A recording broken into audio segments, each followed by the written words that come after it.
One of the wonderful stories we're going to be hearing now are from speakers who have used the National Quality Framework as a platform and opportunity to reshape programs to improve the quality of services for children and their families.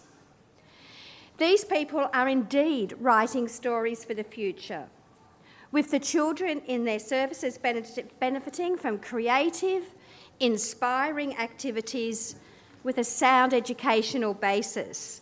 So there is much here to look forward to in this session. So to begin, I would like to welcome to the stage your conference MC and facilitator for the session, Nigel Collin. Thank you very much.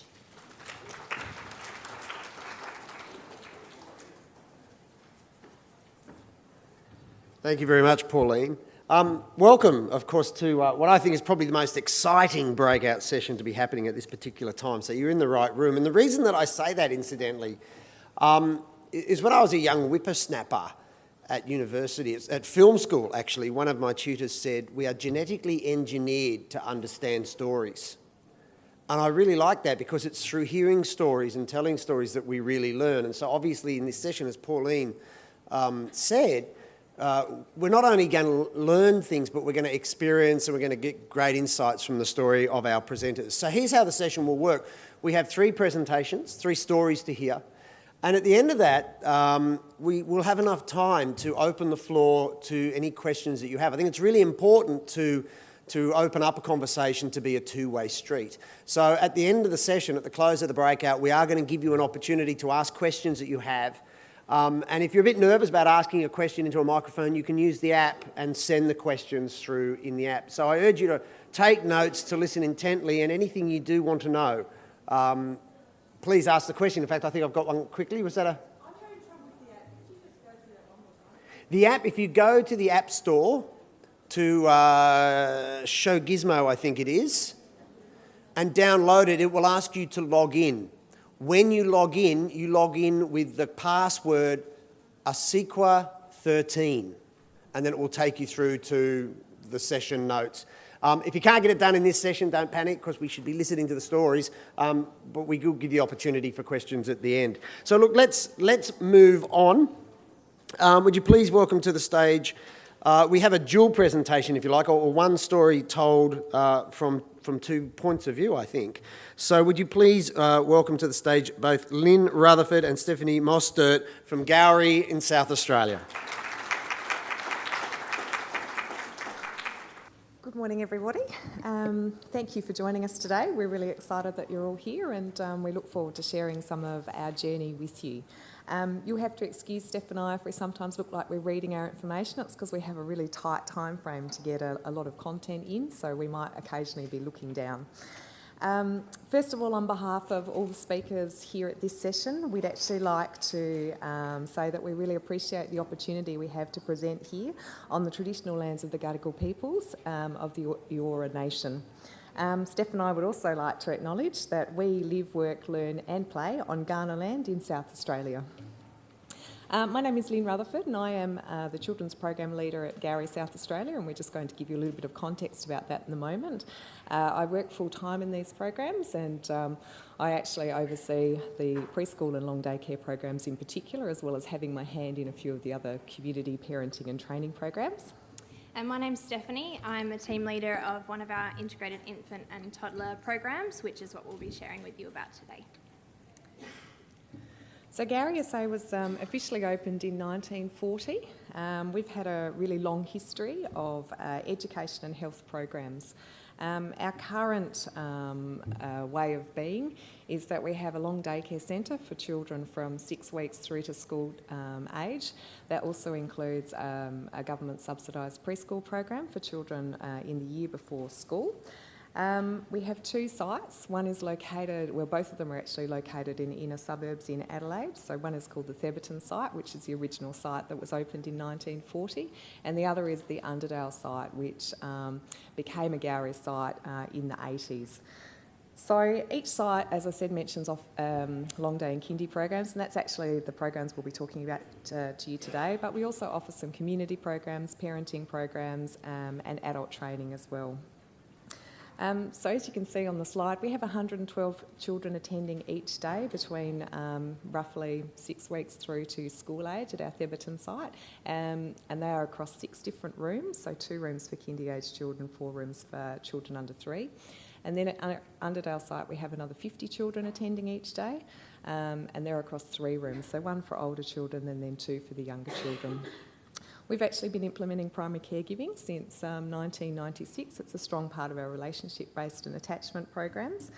Around about 90% of our staff have qualifications, and we're hoping within the next 12 months it'll actually be 100%. So that's a minimum diploma level in children's services or a 4-year early childhood degree. Some of our staff who do have qualifications are also encouraged for further studies as well. Of course, we're constantly evaluating our children's programs. We never stay still, so change is a constant part of what we do, and part of that evaluation is what we'll talk about today, because we like to identify opportunities for improvements to our programs. So today we're going to be talking about a major change to our age groupings. So we've actually moved now from a narrower age-segregated program to a more integrated model. So back in maybe 2009, we started to think a little bit about improving our children's program age groupings. We also were thinking about the upcoming National Quality Framework, and we started to sort of put our thoughts together in among our senior leadership team. So some of the questions we were asking was, is what we're doing the best for children, families and our educators, and what did we think we could actually do better? So we had children and families transitioning from one room to another approximately every 9 to 12 months. This involved making new relationships, getting used to a new environment, new routines and new learning experiences within the environment. We found this process could be disruptive to forming really strong collaborative relationships with children and families, and as I'm sure many of you know, planning for transitions takes quite a bit of time. You have to plan for the numbers, who's ready to move, talk to the families about that, then you organise the visit. So it's quite a long and involved process.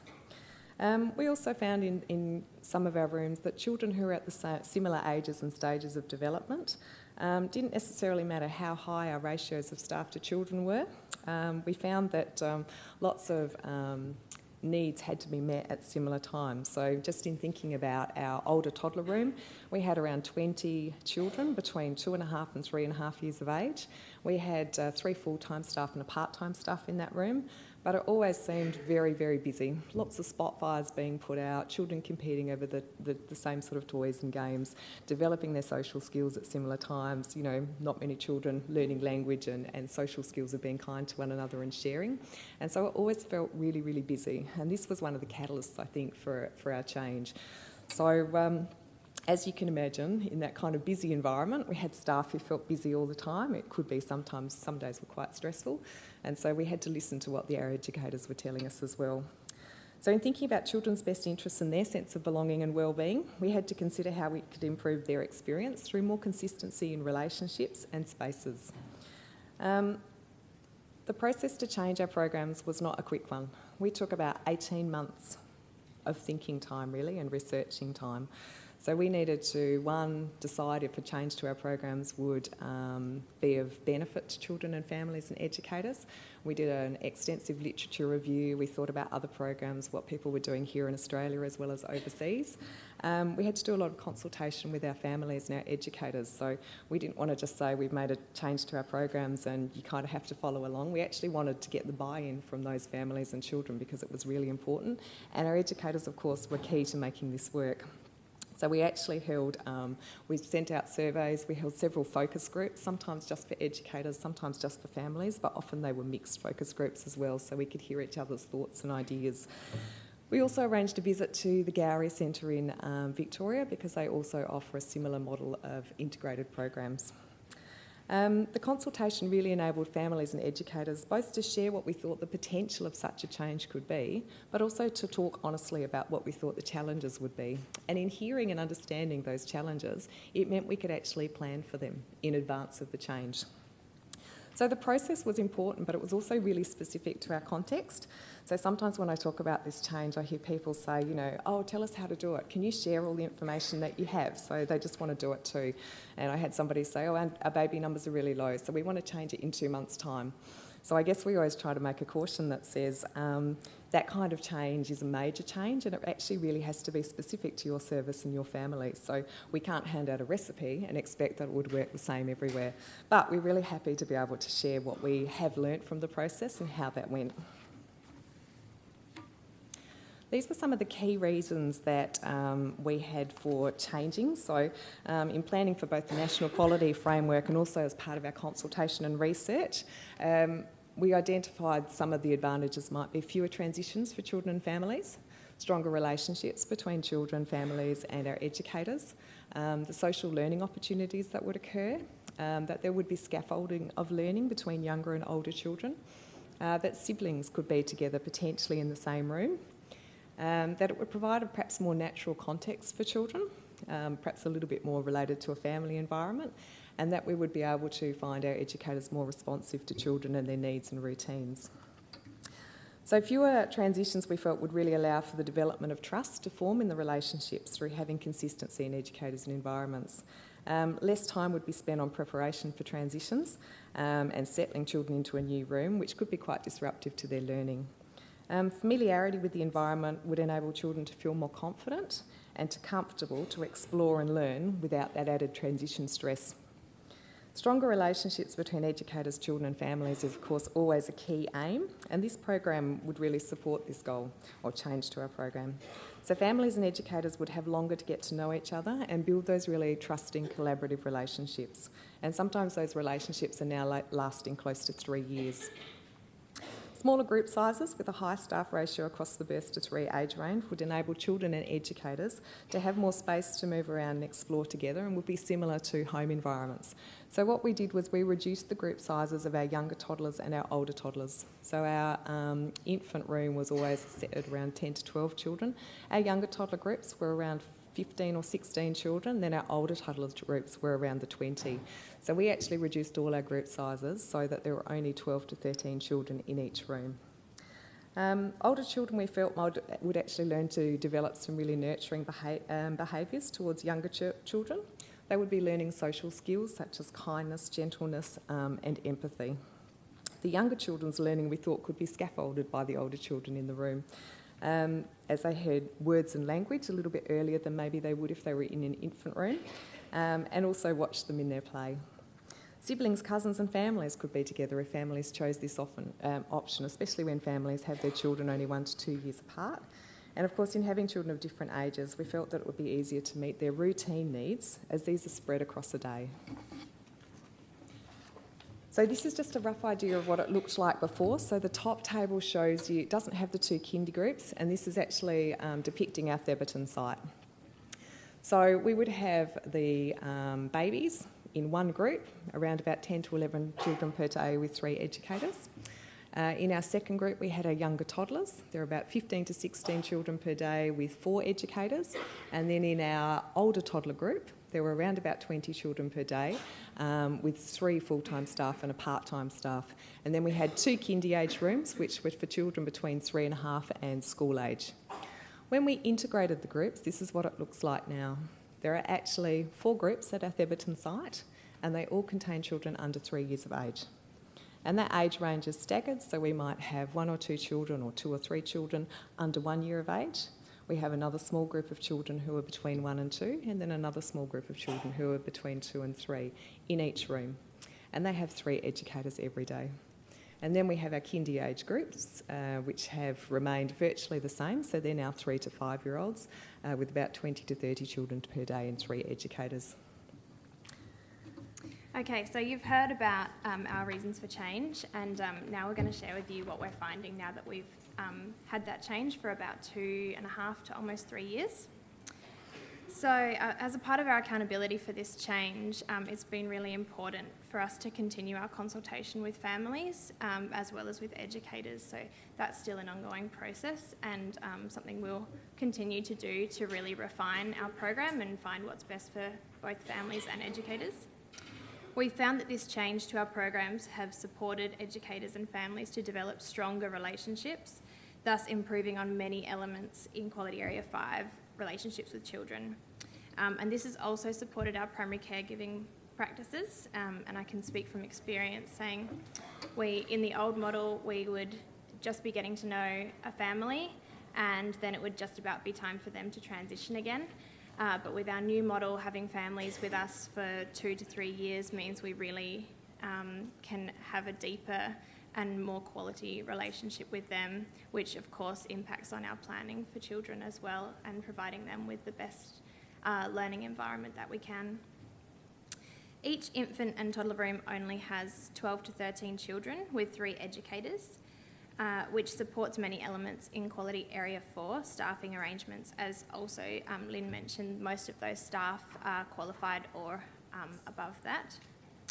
And before, we would have about the same numbers of children with the same number of educators, but that would be up to 12 babies, whereas now we have 12 children that are between the birth to 3 age, which means that the children actually have different needs at different times, and those needs can be met in different ways, as opposed to having 12 babies that all have quite similar needs at similar and ongoing times, and more often those needs are quite physical. We found that planning learning experiences both for and with children and families is much richer, and educators' ability to scaffold, document and assess children's learning has strengthened, which supports improvements in quality Area 1 educational program and practice. The integrated programs have reduced stress for our educators and strengthened relationships with families. Because of the transitions that we had with families so frequently earlier on, we really noticed that this impacted quite heavily on the children and the families, and we had a lot of feedback at that time that the transitions were a really difficult time, and I'm sure that you can understand how complex that process is. Our environments are really calm now, most of the time. Educator teams work well together and support each other, and there's a real variety to each day. It's interesting to note that we've had no turnover in our educators since the change of our program, and I think that can kind of attest to the sense of belonging that both families and educators have to this and program. That's over a 2-year period now as well. We believe that the integrated programs have enabled us to continue our journey of improvement. So now we're going to share with you what some of our families have said about our program. This quote is from a family who were part of the segregated program, but now also the integrated programs.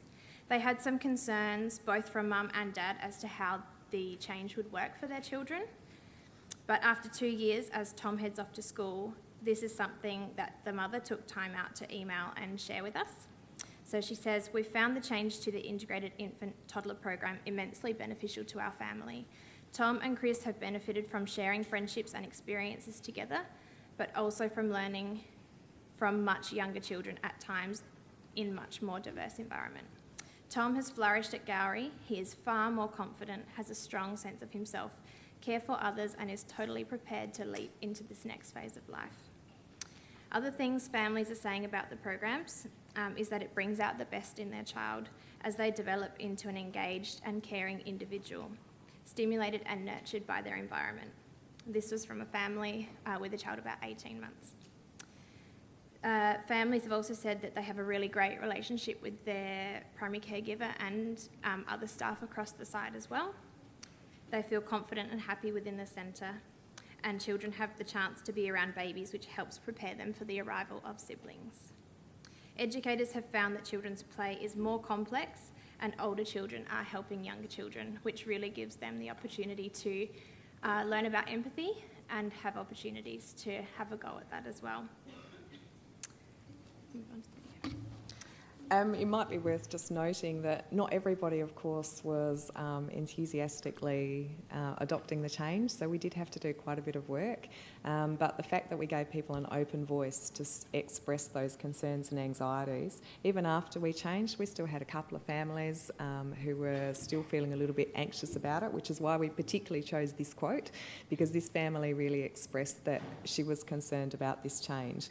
And to see that, in fact, she was actually thinking about changing the children's rooms, withdrawing them. So, we had a really good and frank discussion, and she decided to give it a go. And the fact that she completely turned around to see the benefit of that was really important for us. So we thought we would finish with a video we've recently put together to give you an idea of what this actually looks like and hopefully how it feels like as well.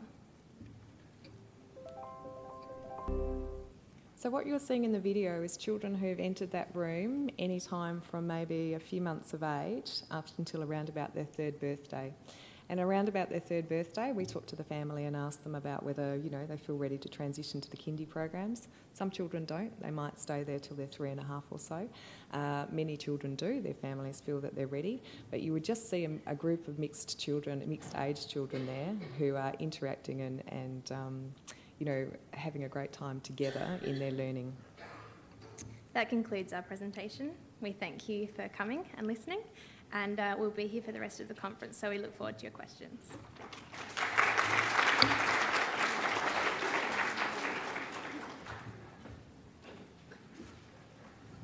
That was a great story, yeah? And I love the video, but I love the quotes at the end, because often, change is scary and trying something new is scary, and to hear the response from those parents sort of tied it all together. So, guys, thanks so much for putting in the effort and a terrific presentation. Would you once again please thank Stephanie and Lynn? And again, at the end of all the presentations, we will have time for some questions. So we're going to move on, and the next story is Galina Zenon from Bonkers Beat Music Kinder. And I might be completely wrong here, but in speaking with her previously, this is really about how do you build a sense of community? How do you evoke involvement from all sorts of different levels? So I hope that's correct. From the conversation we had, would you please welcome Galina Zenon to the podium? Thank you, Nigel. And what a wonderful story Lynn and Stephanie shared with us. And I think today we are privileged to celebrate the stories and successes of each other.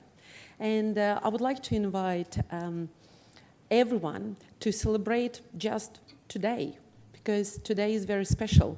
And we believe that every day is very special, and we need to meet and greet every new day with the smile, with gratitude, with positive state of mind, and also teach children to be happy every day and know that there is something exciting is going to happen. So I would like to celebrate today in a very special way through music. So I will move from the microphone. But everyone can hear me? Yes?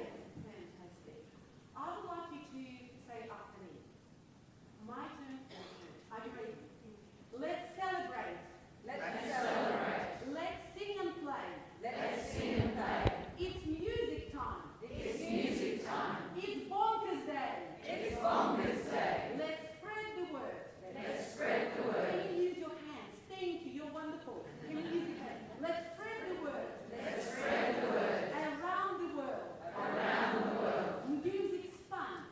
Music's fun. And good for all. And good for all. We use lots of Auslan sign language because it's really, really important for us to teach children who are younger, under 3, particularly 2-year-olds, to communicate with us. And it's really powerful language. So we're going to use throughout the song. And I'm getting ready to just press the button. Just 1 second. Thank you.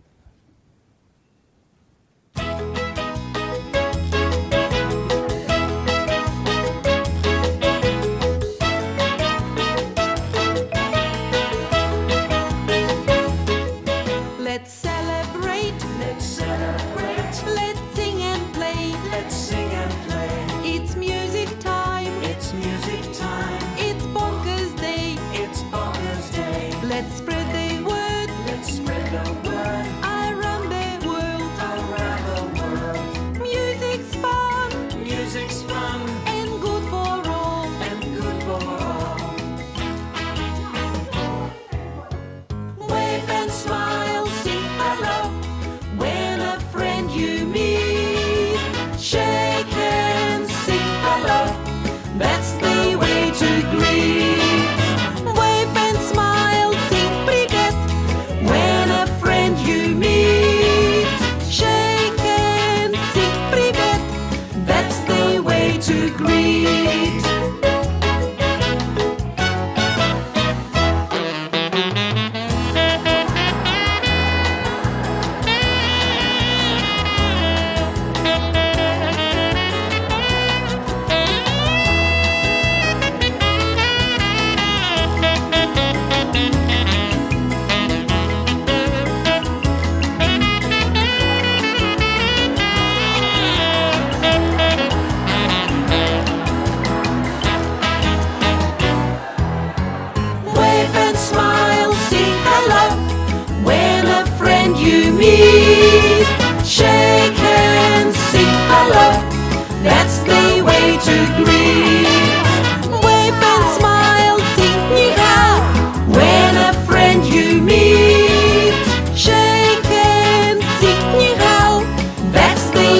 to greet.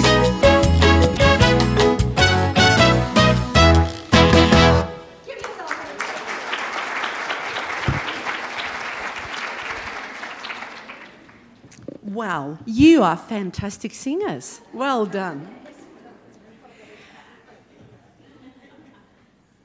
Bonkers Beat Music Kinder started as a music program for children from 15 months to 3 years and 5 years of age.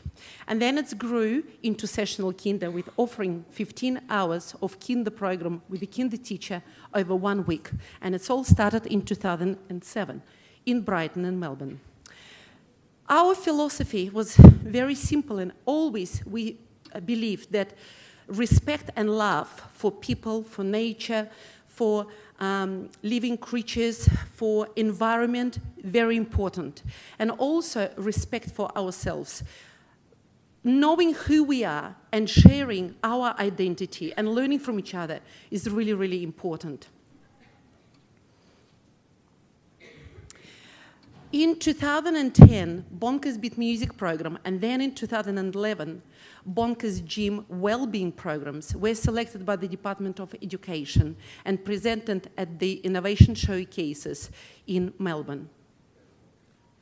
We started working with families very closely and engaged them in collecting ideas, what they like about the program. And basically the program was shaped and created by educators, by parents and children. But what makes our programs very different? First of all, our educators are all connected to children. They deliver the music program to every child every day. They follow their interests and they incorporate music, singing, dancing, playing percussion instruments throughout the curriculum. It is an integrated program. But the idea always was to engage families and take learning outside of service and continue this at home. Because I strongly believe, and I could see the results, that if children have consistent approach at the service and at home, the outcomes are amazing. So we wanted to create the atmosphere and the educational program which will be taken outside the service and supported by families and parents at home. So that's why I created some resources, and all songs have been recorded, and each family received a CD, which they could share with families, with their partners, and of course, I've heard lots of stories. Sometimes parents say, we all sing, our dogs are singing too. And it is wonderful to see the bond and connection between families through music. We also believe that all children are different, and we all learn in different way. We have a Bonkers Beat book where children throughout the year they do projects connected to their interests, and then we represent and give these books at the end of year as a celebration of their achievements. Learning stories play a big part in children's development, so that's why we look at how children can learn visually and through music, through movement, in different ways, and then we put together into the learning stories.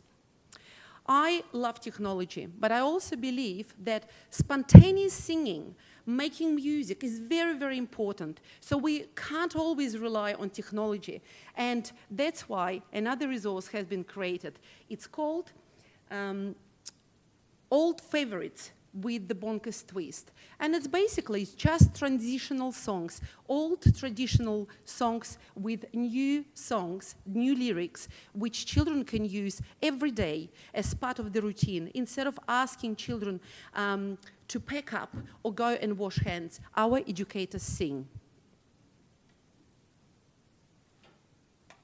Song of the Week is very, very popular because it goes home by email, and of course, if parents don't have access to internet, we give them the hard copy.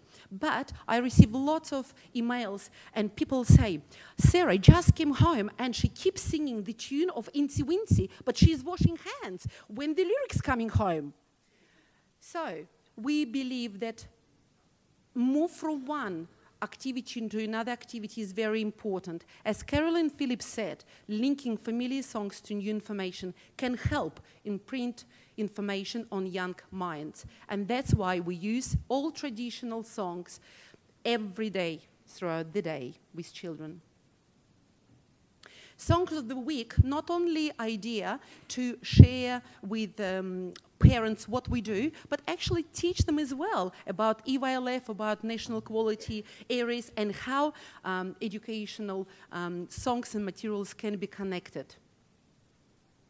Bonkers Gym Wellbeing Program is based on wellbeing practices. We do yoga with children every day, meditation, relaxation, we release emotions, we do bonding experiences, and we have a special place in each room which is called Happy Island. Yoga poses also emailed to families on a regular basis, and that means that parents can enjoy and do yoga together with children. I constantly develop different resources which will help educators and parents to integrate the programs at home and at the service. Now I would like to share what parents say.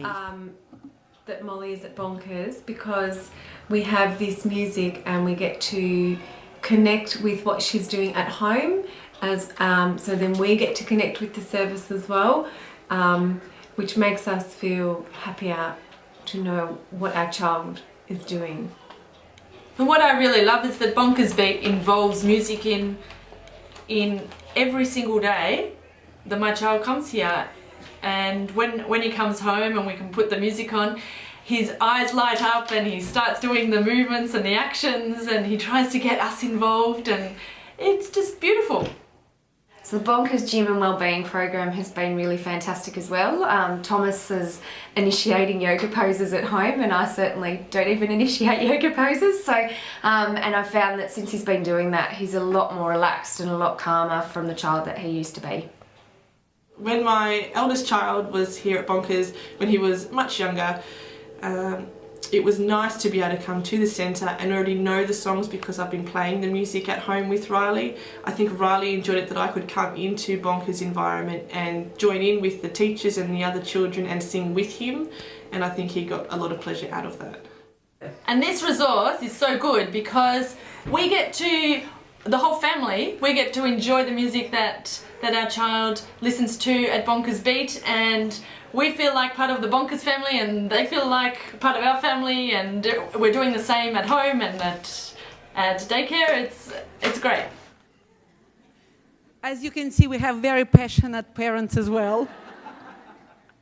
And what's wonderful, so I usually get two kind of responses from parents, particularly when the CD goes home. They say either we love you or we hate you. And I say, what's wrong? And they say, well, we wake up at 3 o'clock in the morning, me and my husband, and we sing your bloody waltz of the week. And to know that parents use the programs at home is wonderful.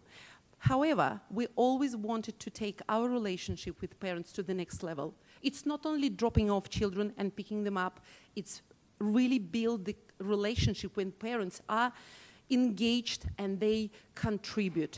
And that's how it started. It started with the first Harmony Night in March 2012. I just came back from Sydney. I was presenting at a conference, and I was very excited because for my conference, for my session, I had more than 200 people booked in.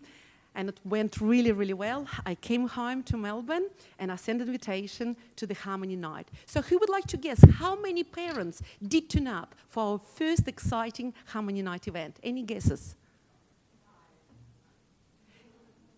Nobody. No one turned up. I went home and I wrote another invitation and invited them 2 weeks later. I had 3 people, then I had 12 people, then I had 35 people. And we started from that moment. We started building up the events where parents were invited and they contributed into each event. And 5 months later, we had Father's Day celebration. Out of 85 families, we had 76 fathers coming to breakfast, and we have 48 licensed places, kindergarten. Thank you. We had a big problem. We couldn't fit them in. So we had a wonderful, memorable event. Of course, Mother's Day and grandparents' celebrations, etc. But I think the highlight of the last 4 years working with families to take them to the next level was our event, which just took place 2 weeks ago. We had a working bee, and everyone said, it's impossible. You can't get, particularly in a privately run childcare center, to have people and give up their Saturday. So they did. And not only we worked together and had lots of fun, but we created lots of projects, outdoor improvements. We built a sensory reflexology path with families. We built a mud kitchen and new library and art studio. So we are proud of our achievements. And I just would like to take you through some highlights of the last year. Before we'll do that, I forgot to mention that I think communicating with parents through the media was very helpful, and it took us probably 3 or 4 months to show parents that platform as a Facebook can be very successful. And now we have all families part of our closed Facebook group where they're commenting, where we share the achievements, what children are doing, excursions, etc., and it's very successful. So I think the communication really helped us to build these relationships as well. And here is our journey. Well, I believe that our educators worked very closely with families, and even we do have the programs which help parents to implement and continue programs at home, but I think the relationship, the collaborative partnership with families took us to the next level. We're very excited to continue working and building this relationship, but we're very excited also to apply for excellence. We've been too busy. We worked very hard, and now when we've heard that some services already have received excellence, I think that's the time for us to apply as well. So, number of services already implemented, our programs in Victoria and New South Wales, and I strongly believe that all educators can build the confidence and do music with children and do well-being, yoga, and all the necessary well-being practices with children every day. You all can do it. So thank you very much for listening to me and sharing, giving me the opportunity to share.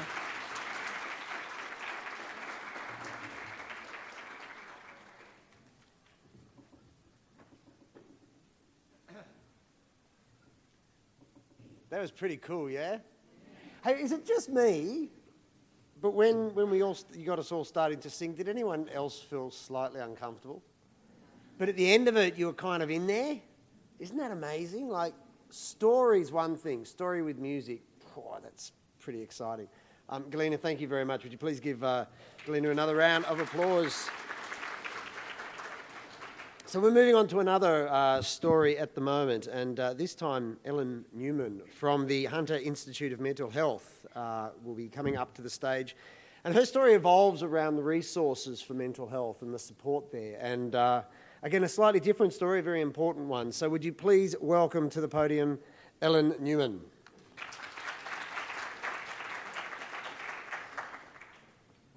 And thank you, Galina and Lynn and Stephanie, for your presentations. I'm feeling a bit overwhelmed because, unfortunately, I don't have any videos, I don't have any pictures of cute children. My offering is really just a PowerPoint, so I apologise. No songs from me. Okay. Right. So, like Nigel said, I am going to talk about resources for the early childhood sector and about mental health in particular.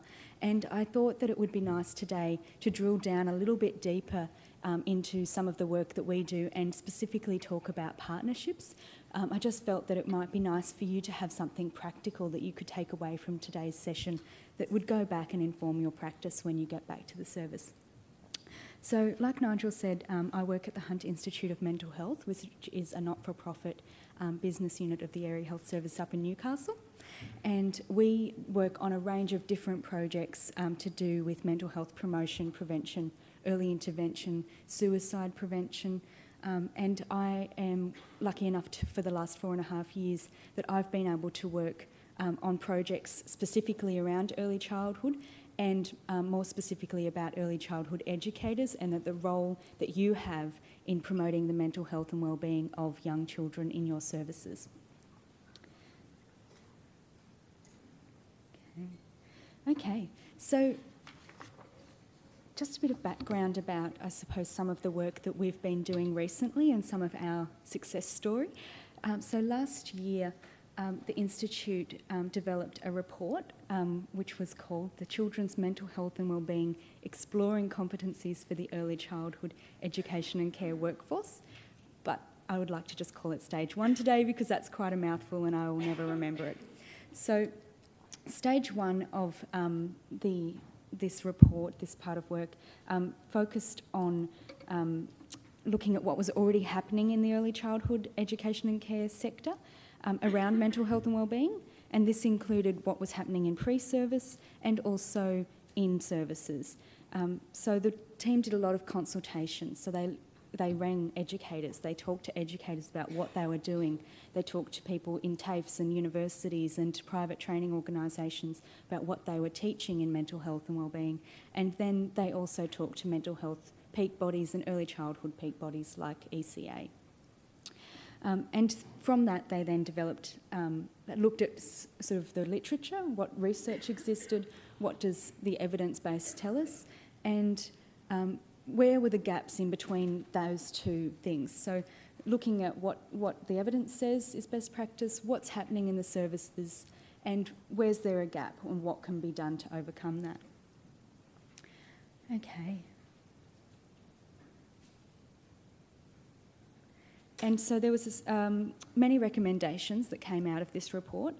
They included things like recommendations about what can happen in the pre-service, so that perhaps there should be some more embedding of material into the competencies in training organisations, and perhaps a bit more structure in university courses as well about mental health specific topics. So another one of the recommendations that was made in this report was that a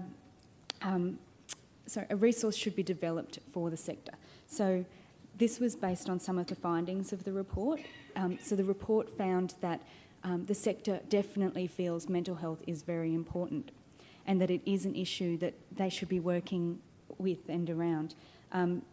However, when people were asked what their understanding of mental health was, there was a lot of variation. A lot of people had different answers, and so that can cause a bit of confusion. If I came up to somebody and said, well, let's talk about mental health, and you had a different idea, then you might not communicate as well as you could.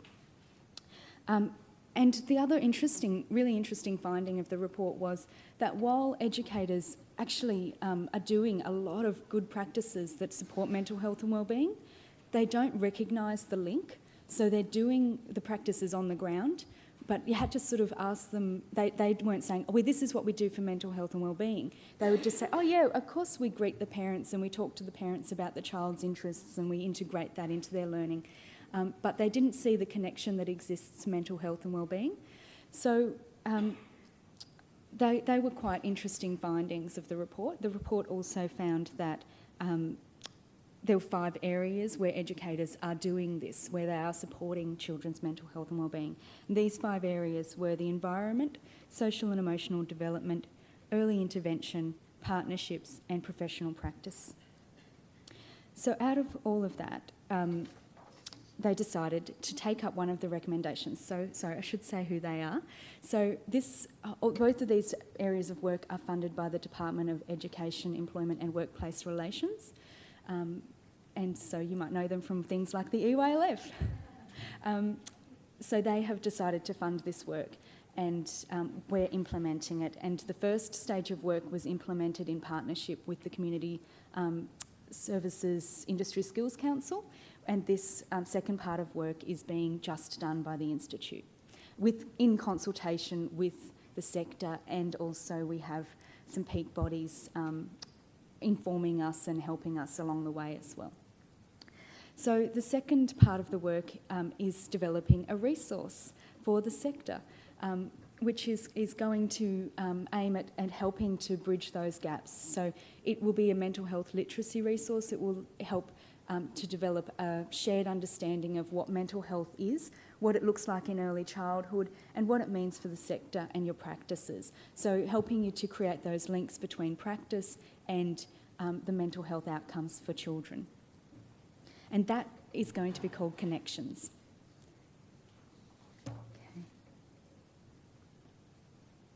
Okay, so like I said, in the report, it was found that while educators identified that mental health was a very important issue, there was a bit of like a different some understanding between different educators. So I just wanted, before we go too far in today's presentation, to sort of give you a definition of what early childhood looks like in what mental health, looks like in early childhood, and just so that we're all on the same page. And because what often happens is when I say to people, I work in mental health, they might say, "Oh, great! I've got a child with this, with high anxiety levels.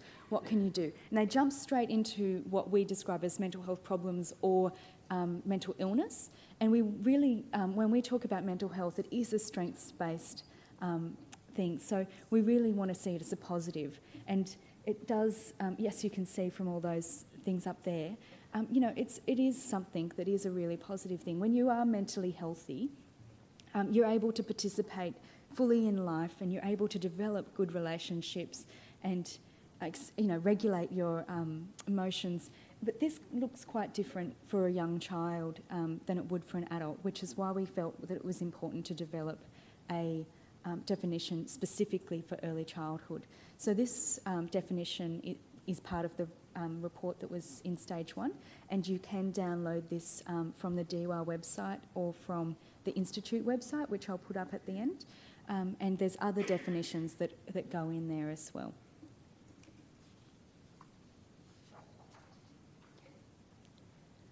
Okay, so like I mentioned, one of the 5 areas that they found was important for educators to be working in for mental health and wellbeing was partnerships.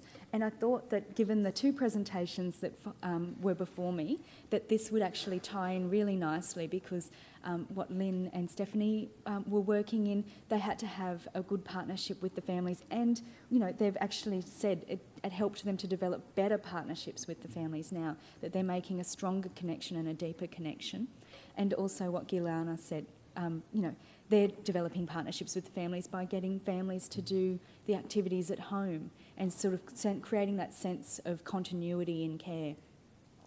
So I thought that I would choose that one area to sort of delve a little bit deeper. And what I really wanted to do today is emphasise that, educators are already working in partnerships with families, that it is an important area and that you all probably know that. But I just wanted to tease out some of the connections to mental health so that you can see what you're already doing in your practice and how that might influence mental health and wellbeing of the children at your services.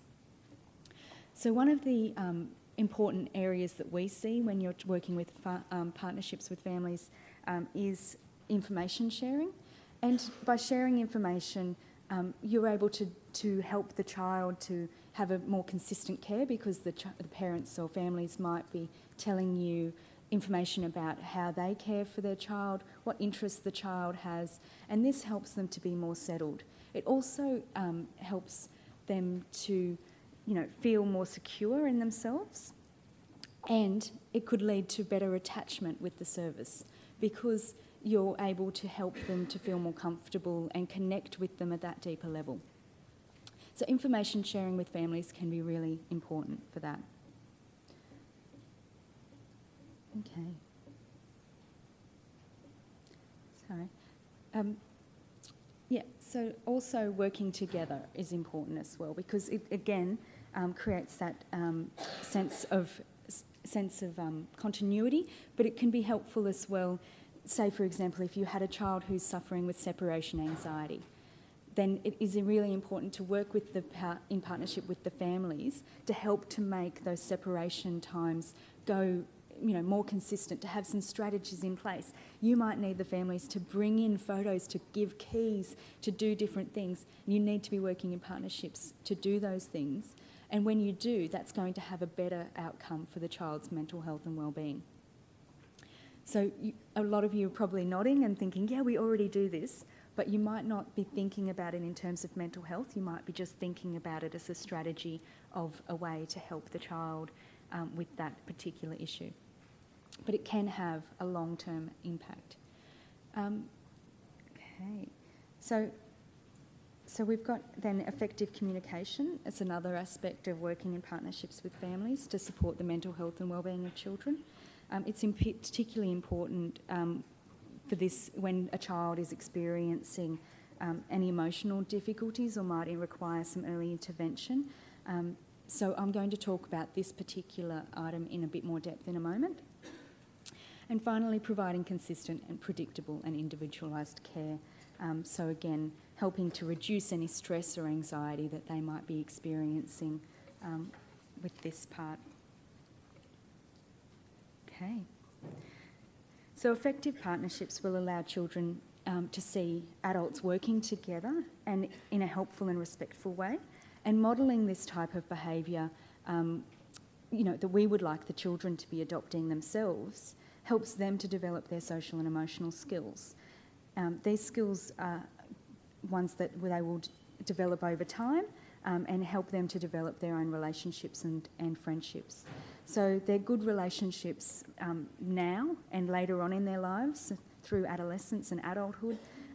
It's really important for their mental health and well-being immediately and also in the long term. So having those positive partnerships with families will actually assist the children to watch and learn and to be able to develop those partnerships as well.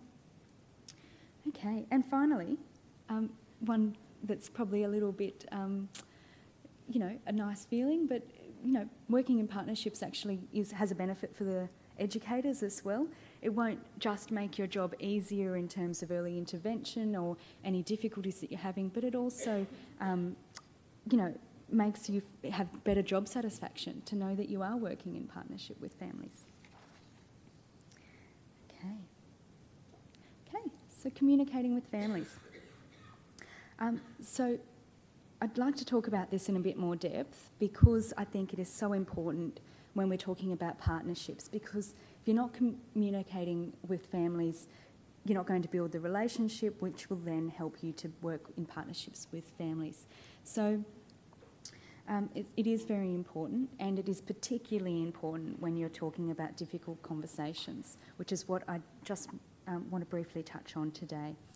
So families have, the opportunity to update educators on things that might be happening at home when they're working in partnerships, and educators working together can also help make joint decisions about any plans for that child's wellbeing and strategies to help achieve them.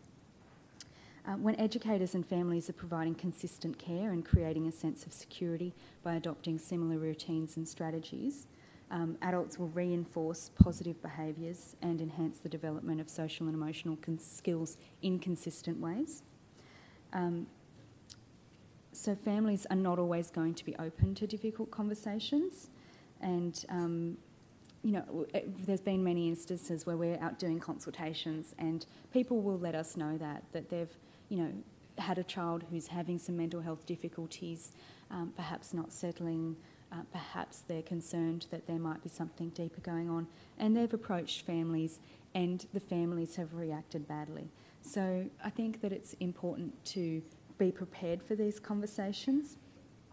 For example, you might like to make an appointment with the families to discuss the issues, finding an appropriate space where the child's not able to overhear when you're going to have these conversations. Considering how the family may feel or react in advance. So if you put yourself in their shoes, then that might be helpful preparation so that you can kind of anticipate a little bit about what might happen. I certainly did that for today. I tried to think, well, what questions might the audience ask me afterwards so that I can try and prepare some answers and not be caught off guard. But I'm sure there's somebody out there who will catch me off guard still, and I'll have to think on my feet. And prepare for any possible questions that they may have. And you might like to do that through role-playing with a colleague or talking it through with a colleague, especially your supervisor, so that they might have had a similar experience and that they can share that with you and give you some advice. Also, talking about observable behaviours rather than trying to label something when you're talking about mental health. There is a stigma attached to mental health. We used to use social and emotional wellbeing in our resources a lot, and we see them as being exactly the same things. However, we find that people understand social and emotional wellbeing a lot better. But we have gone back to mental health for a few reasons, and one of them is that we feel it's time to break down that stigma and to try and get people feeling comfortable about talking about it and not feeling scared about the issue. But there will be still parents that do feel scared, and when you're talking to them, we would sort of encourage you to talk about the behaviours that you've observed. So, for example, you might say, I've noticed that Hope has been really shy and withdrawn lately and not playing with the other children. Have you noticed this at home as well? So that's a nice way to get them talking about it without saying straight away, hang on, I've got big concerns here, really worried that you need to go off to get an assessment done. Sort of leading into and then they'll be able to see what you're talking about as well. So I've been given the roundup, and I'm sure everybody's keen to get going on the questions, but I just wanted to really emphasise and drive home this last point, which is when you're communicating with families, especially around difficult issues, it's really important to look after yourselves. So you might be hearing things that are really hard to hear, and you have to take care. You have to make boundaries. You aren't counsellors, you're not expected to be, and you can do a lot of things to try and look after yourself. You might like to talk to a colleague afterwards and have a debriefing session. You might just need to tell somebody, if something's too personal, look, I understand that you're in a really hard place, but at the moment it's really difficult for me to hear this, and so I'm going to ask somebody else to come into this conversation, or perhaps you need to seek some professional help. And also there's accidental counsellor courses that you can do that are a great way to help know your boundaries and to look after yourself. Ironically, today is Are You OK Day? And my sister called me this morning and said, "Are you okay?" And I said, "I'm about to present to 200 people. What do you mean?" "Of course I'm not okay." And she said, "Oh, well, it's Are You OK Day. I just thought I'd ask." But yeah, there's some great resources on their websites. And if you go to their website about having difficult conversations, so about just asking that question, "Are you okay?" you'll be really surprised what they have on their website that helps you guide and get prepared for that conversation that you might be having with somebody that you're a bit worried about. And I think that they're really good resources. So I'm probably over time already, but I'll very quickly put this up, and I'm sure it's going to be available later. Because we're at the ACECQA conference, it is really important that we link all this back to the NQS and how does this impact the work that you're trying to do and where you're trying to get to. And so this is sort of where I see working in partnerships with families linking in to the standards. So I'm sure that will be up there for you later. And then very quickly, there's my contact details. Anybody has any questions or would like to download that report that I talked about earlier, it's up on the website, and please feel free to contact me. So thank you all very much for having me today.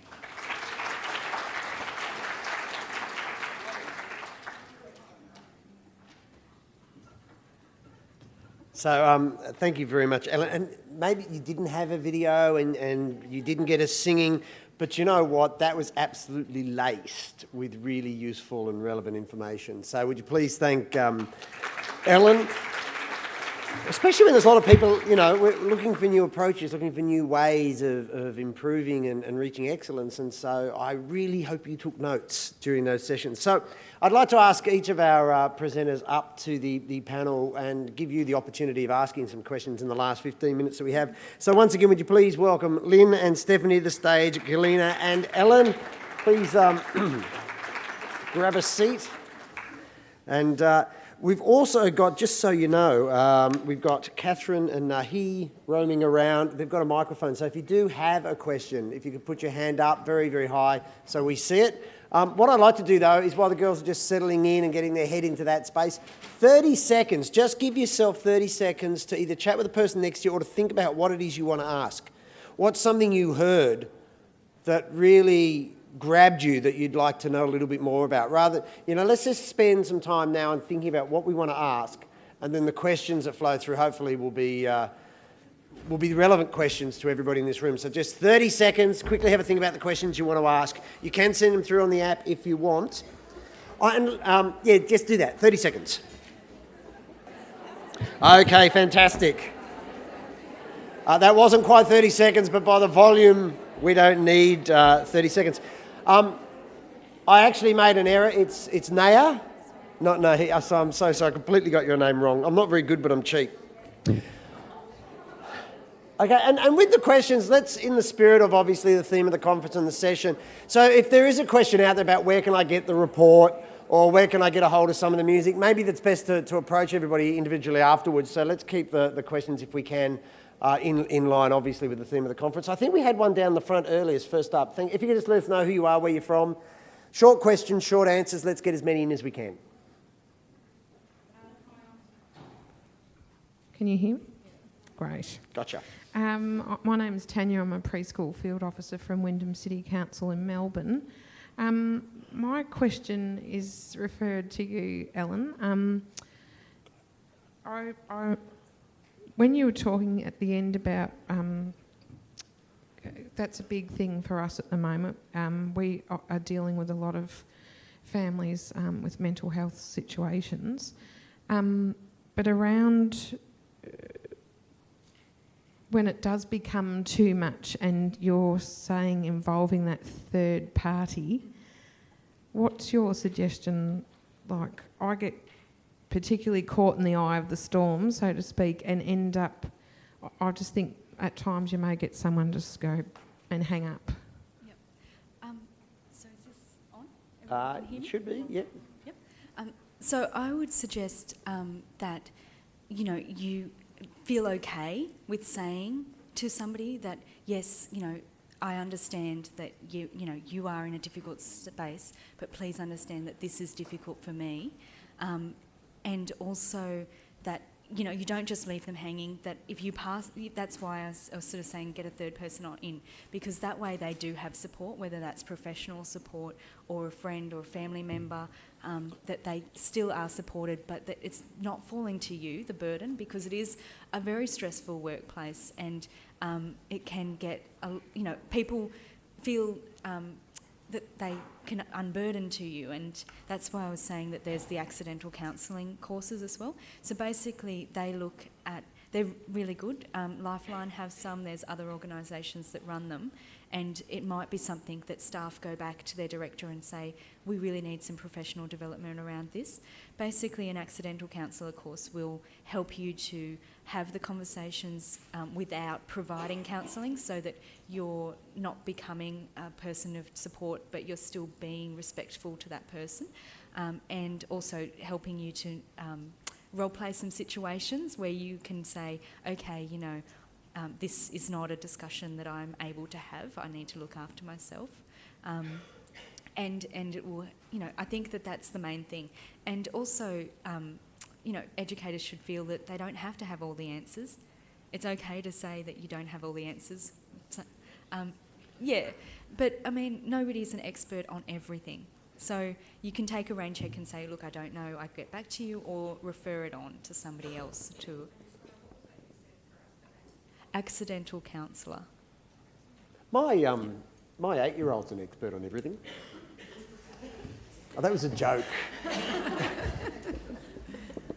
And Tanya, sometimes when you have that kind of situation, you can also take a bit of time. So sometimes it's okay to say, I really just need to think about what you've said for a while, but I'm going to call you back in an hour. So you actually take yourself out of the situation. You can talk to a few other people before you actually go back in. And I've used that, frequently for those difficult conversations where you just say, I've really got to think about this, and I'm just going to think how I can best help you, and actually say that, and once you make that commitment, obviously you have to get back to them. But it is just a way of taking yourself out of the immediate emotion of those sort of stories from families and just giving yourself some breathing space. Fantastic, that's great. Thank you very much. We've got another question there, and then we'll go to the one up the back, and then I've got a couple online, so please. Hi, my name's Jackie Duster. I'm from YMCA Victoria. My question's to Alan. Given that there's 1 million children now accessing children's services and long day care, what are you seeing as the major trends in mental health in children? And given the population data that we've just been given from in the keynote, what do you see are going to be the trends into the future? Sure. So there's been a lot of discussion around this, and there has been quite a bit of research overseas done on whether this impacts children's mental health being in services for long periods of time. And the good news is that the research has shown that as long as the service is a quality service and provides quality care, there is no impact. So children don't have worse outcomes from being in care for a long time as long as the care provided is quality. Thank you. We've got another one up the... Hi, my name's Heather. I'm from Best Chance Kinder Cluster in Melbourne. And my question was for Stephanie and Lynn. Sorry, just get your name right. Yeah.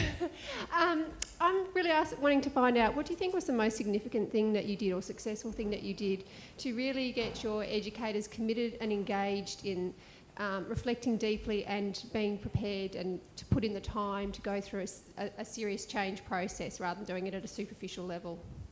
Heather, there are a couple of things. One of those was around the time frame, so we tried not to rush the process. My CEO and I are quite different. She's very much like, yep, let's get going, we'll do it in 6 months. And I'm just like, yeah, actually, let's just slow it down a bit, maybe it's 18 months. So being able to have that time to really plan is probably one of the crucial elements.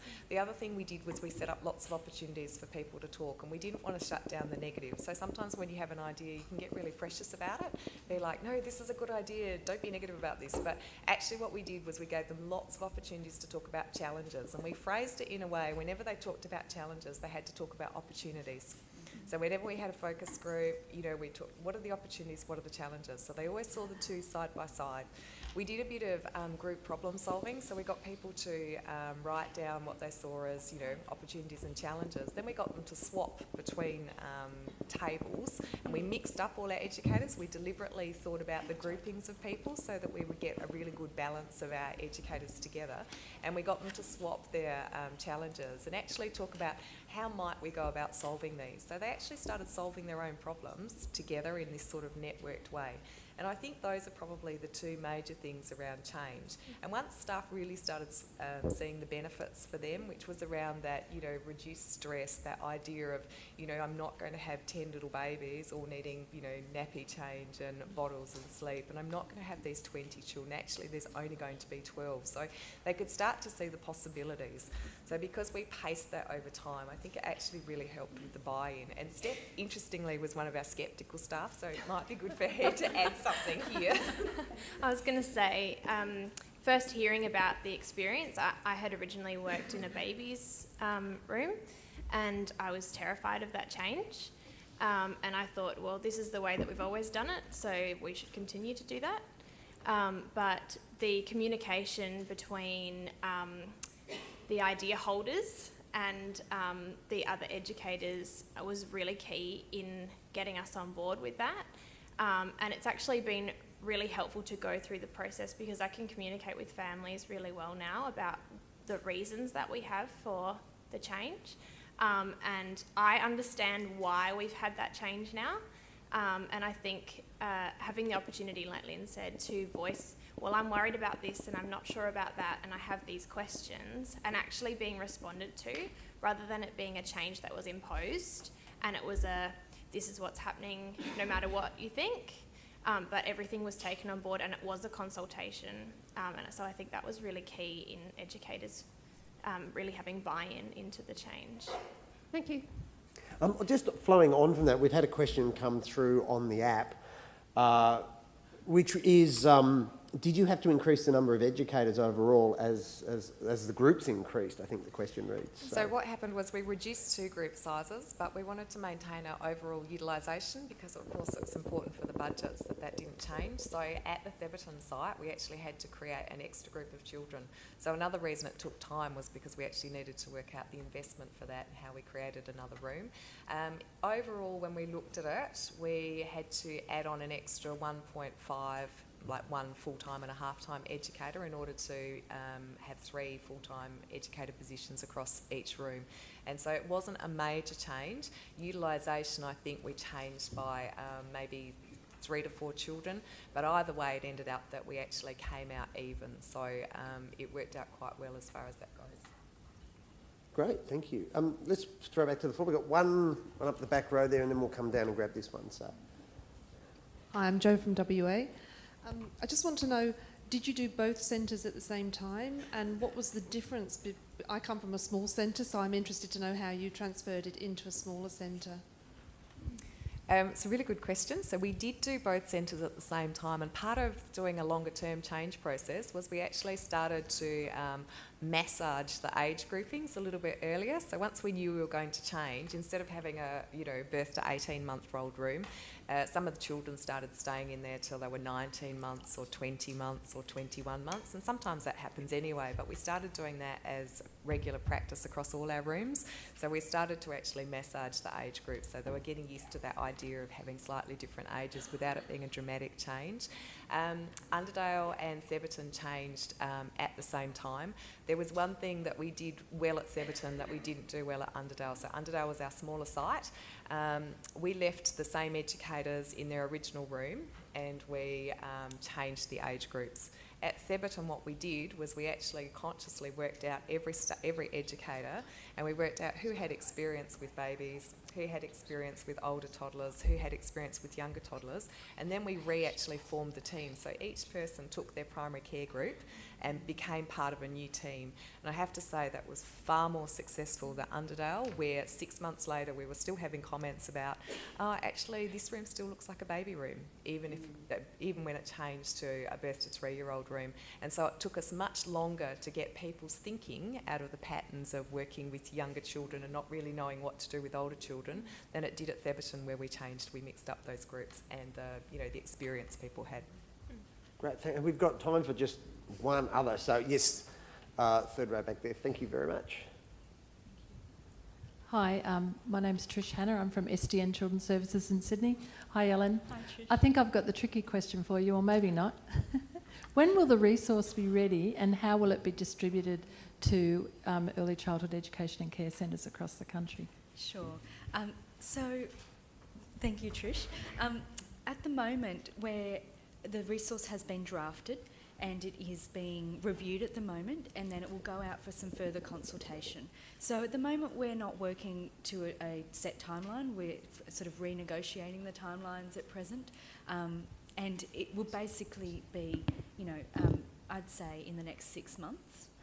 We're hoping to have it ready and distributed. When it gets distributed, our plan is to start letting people know that it will be coming. That will be done through a number of means. We're looking at emailing, using email systems that already exist, and also posting it out. So we're going to get a database from DUA of the people that they want us to send it to, and those people will get their hard copy resource in the post through that system. So, and then it will also be available online, so you can download it 60 times. But not 61. Look, I know we have more questions that have come through the app, and there's probably more questions in the room. Unfortunately, time dictates that we do have to wrap it up there. So I do thank you. If you do have questions, don't leave yet because we haven't quite finished. But if you do have questions, is it okay by saying, because Galina, you've been fantastic on the panel. Thank you very much. Please feel free to ask questions that you do have. But look, to officially thank you, and of course to bring us to the close of the session, once again I would like to welcome Pauline Harris to the podium.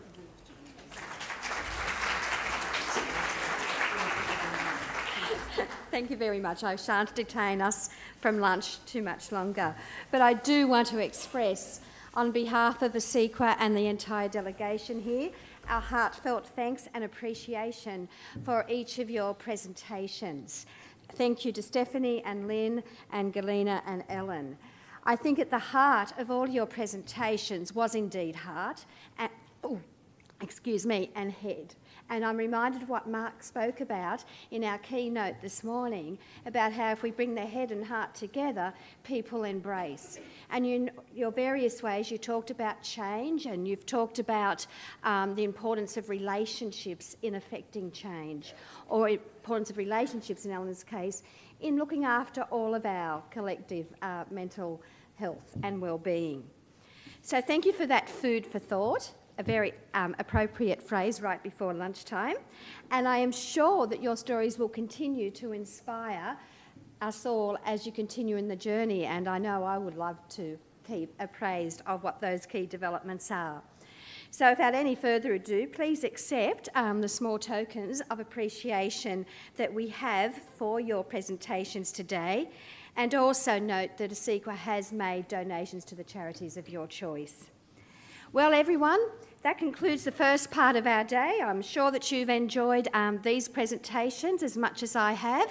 And now I officially draw this part of the session to a close. So continue the conversation and enjoy some good tucker. Thank you very much.